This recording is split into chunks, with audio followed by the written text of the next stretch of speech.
Imagine this, it's 1453, and Constantinople, the mighty city that had stood for over 1,000 years, is under siege. Inside its towering walls, the Byzantine Emperor Constantine XI paces nervously. Outside, the Ottoman Sultan Mehmed II, just 21 years old, is preparing to do what no one else had managed, take the city. Now let's backtrack a little. Constantinople wasn't just any city. It was a fortress, a trade hub, and the last remnant of the Roman Empire. Its walls, the Theodosian walls, were famous, 40 feet tall and nearly impenetrable, emphasis on nearly.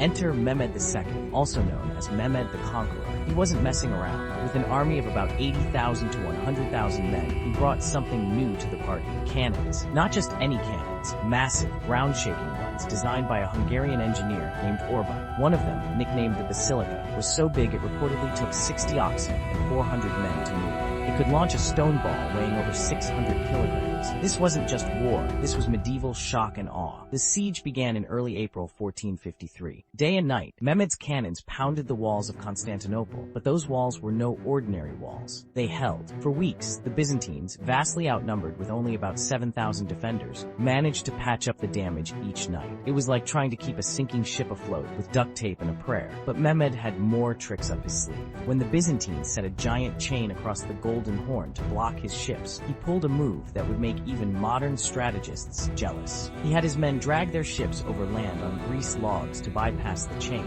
Imagine being a Byzantine soldier, looking out and saying, "Wait, are those ships on land?" The final blow came on May 29, 1453.